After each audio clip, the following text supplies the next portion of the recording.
August 14th, 2018, 12:47 p.m. A man stands on his front porch in Frederick, Colorado.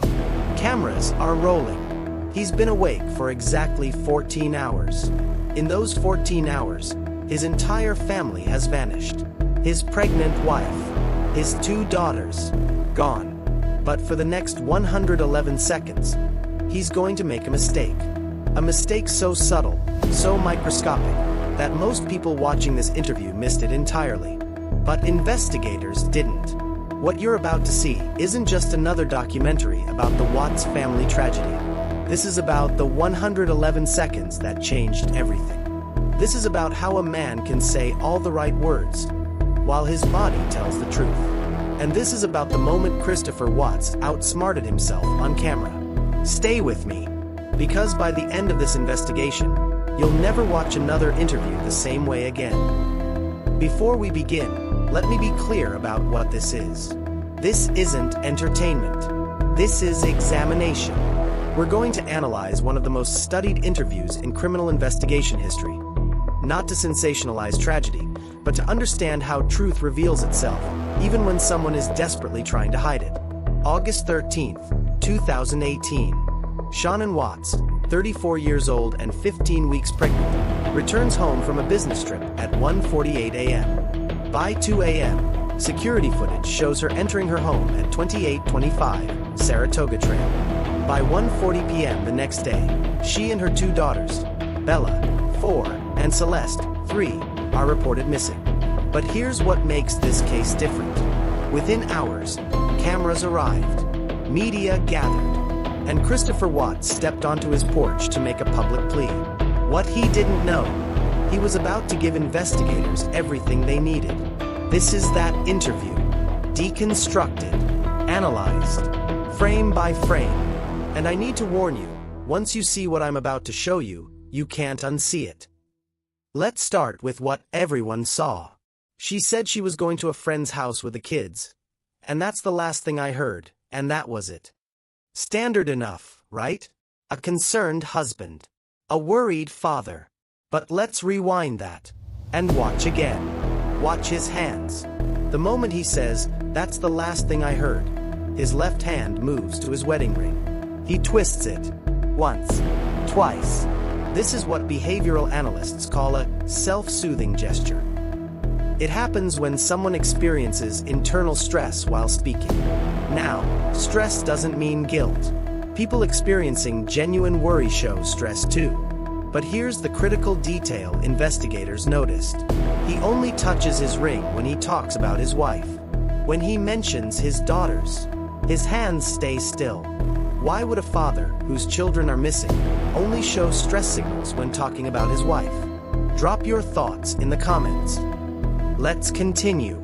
I mean, she's probably at a friend's house. Like, if somebody has her, just please bring her back. Stop.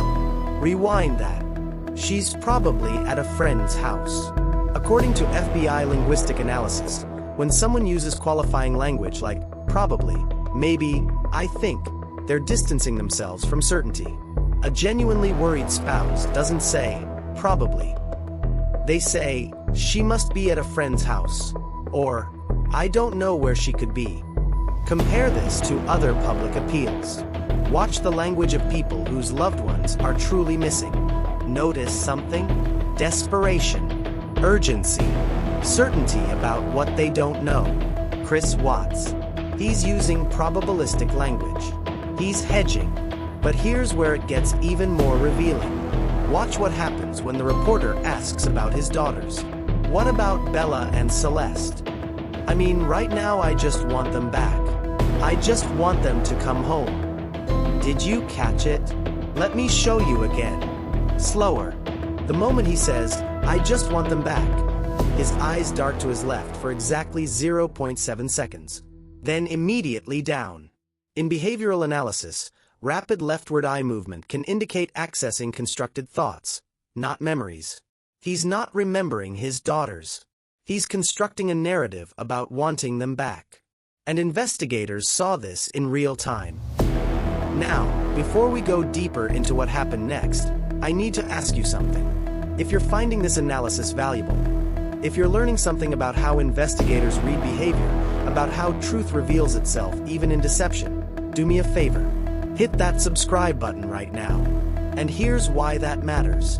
This channel exists to break down complex investigations with the depth and respect they deserve. No clickbait, no exploitation, just analysis. YouTube's algorithm rewards channels when viewers subscribe and watch to the end.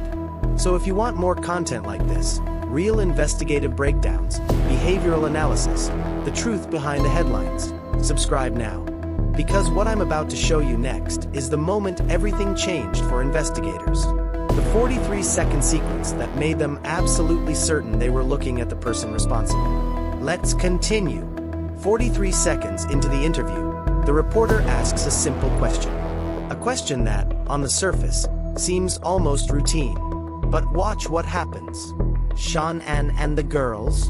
It was, I want to say, around. I think it was 5:15 that morning, before I left for work. Let's break down everything wrong with that answer. I want to say, around. I think. This is supposedly 14 hours ago. If your wife and children were missing, would you be uncertain about the last time you saw them? Most people remember that moment with crystalline clarity. I saw them at 5:15 a.m. I kissed them goodbye. I left for work at 5:27. Rise Watts can't give a definitive time for the last moment he saw his family alive. Issue number 2. Physical distancing. Watch his body. The moment the question is asked, he takes a micro step backward. 0.03 seconds. Barely visible to the naked eye. This is called physical distancing behavior. His body is literally trying to move away from the question. Issue number 3. The baseline shift. Earlier in the interview, Chris maintained eye contact 68% of the time when discussing general topics. But when asked about the last time he saw his family, eye contact, 12%. His gaze shifts 17 times in 43 seconds. This is what interrogators call a baseline shift. When someone dramatically changes their behavior during specific questions, it indicates those questions are triggering acute stress. But here's what's truly chilling. And this is what made investigators certain they were looking at deception. Chris Watts. And then I went to work, and then I got home, and they weren't here. Did you hear it? The word he used. They weren't here. Not, they were gone. Not, they had disappeared. Not, they were missing. They weren't here. This is what linguists call truthful language. And investigators knew it too. By the time this interview ended, the Weld County Sheriff's Office had already begun treating Christopher Watts not as a worried husband, but as their primary suspect. Question to viewers. What would you have done if you were the detective watching this interview? Would you have confronted him immediately, or continued surveillance? Let me know below.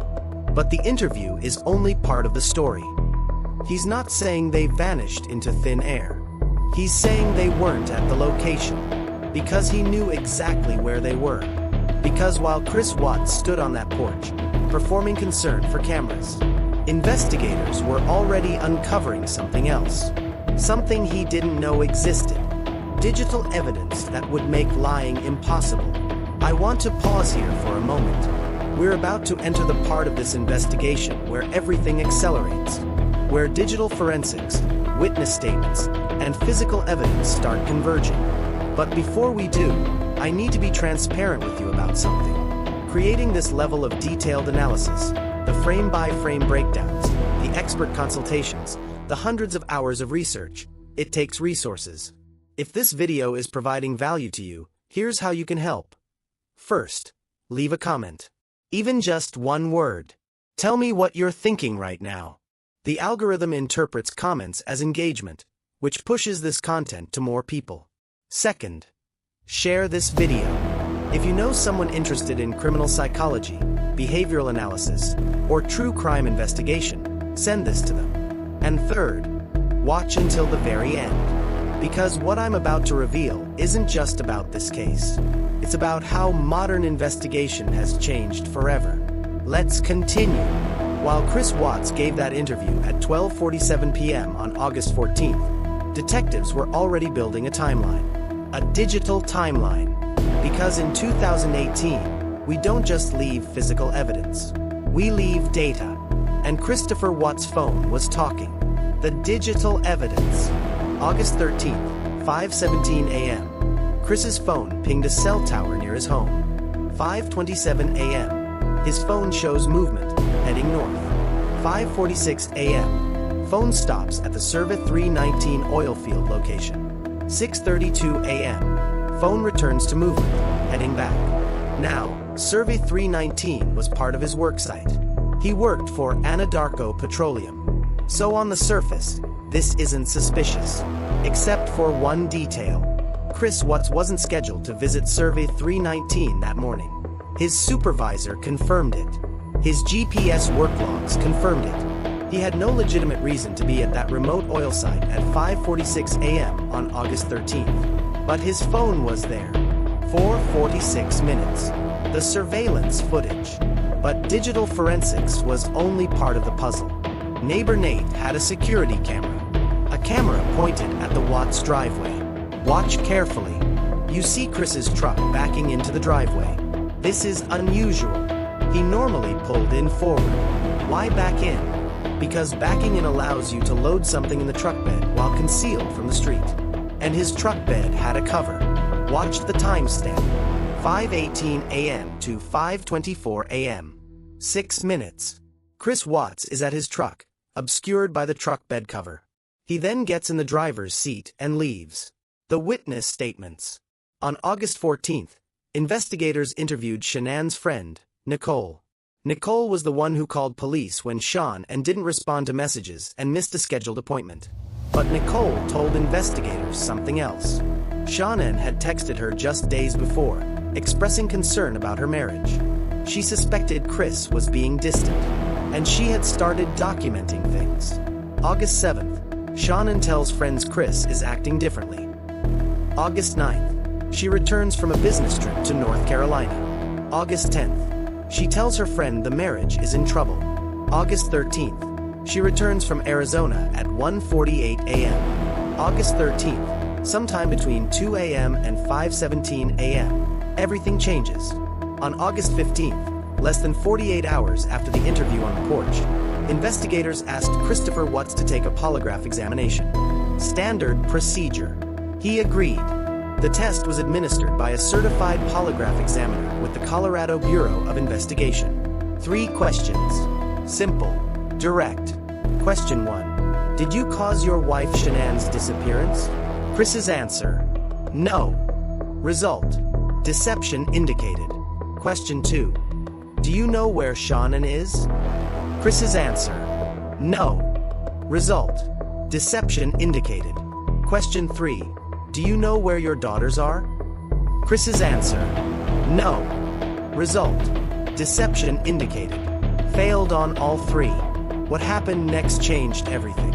Because for the first time, investigators sat Christopher Watts down in an interview room. No cameras rolling for media. No porch. Just him, 2 detectives, and a recording device. And that's when he started talking. Question to viewers.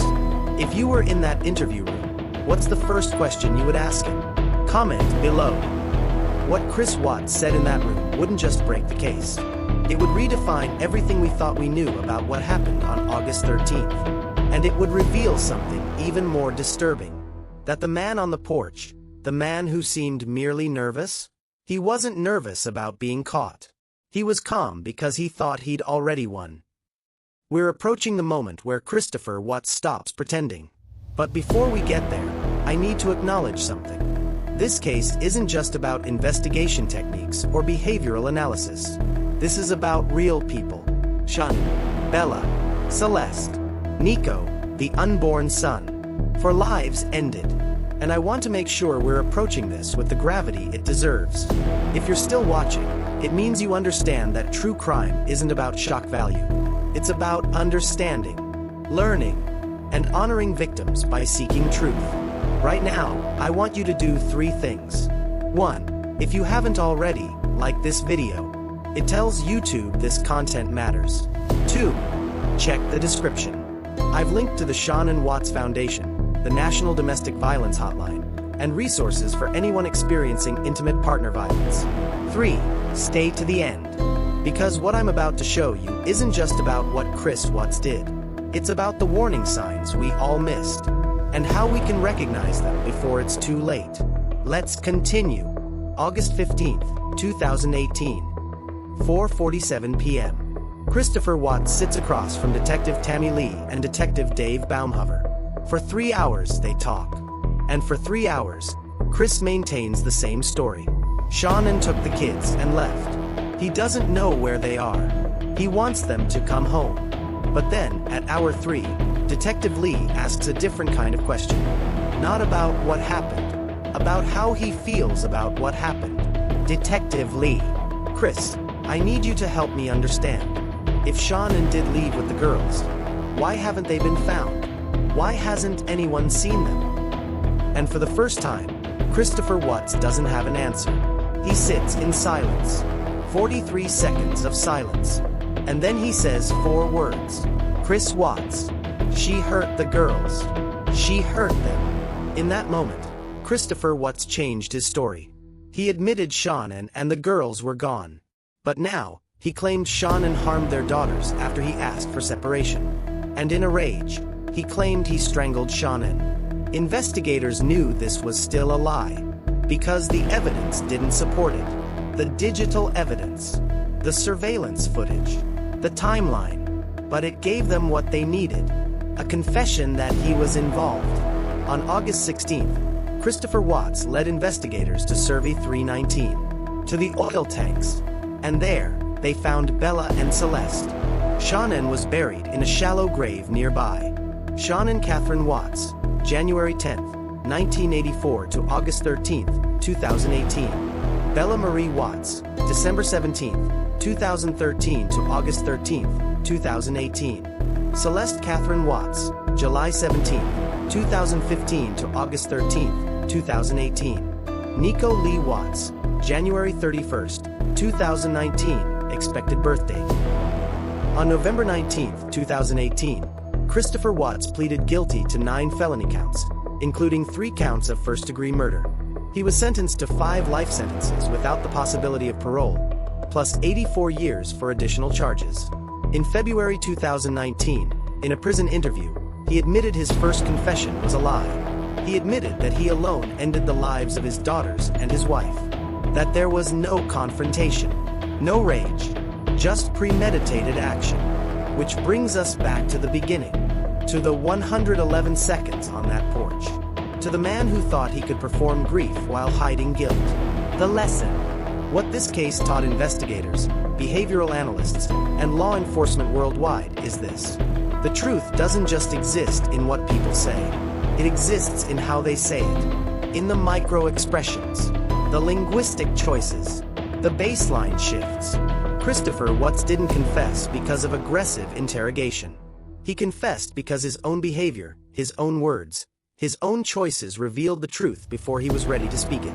The ring twist, the eye dart, the word here, the qualified language.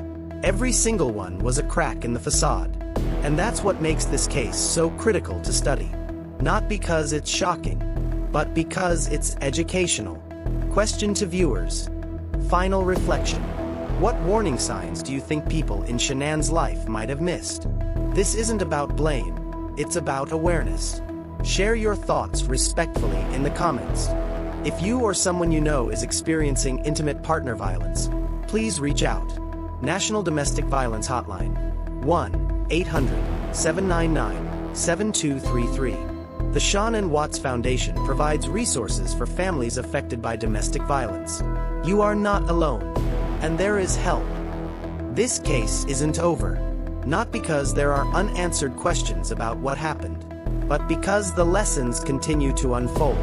Since 2018, the behavioral analysis techniques used in the Chris Watts investigation have been integrated into law enforcement training programs across the country. The interview on that porch is now taught in FBI courses on deception detection. And that's the real reason we study cases like this. Not for entertainment. for education, for awareness, for prevention. So here's what I'm asking you to do. First, if this video helped you understand something new about human behavior, about investigation techniques, about the importance of paying attention, share it. Send it to someone who would benefit from this knowledge. Second, subscribe to this channel if you haven't already, because I'm going to continue breaking down cases like this, with depth, with respect, with the seriousness they deserve.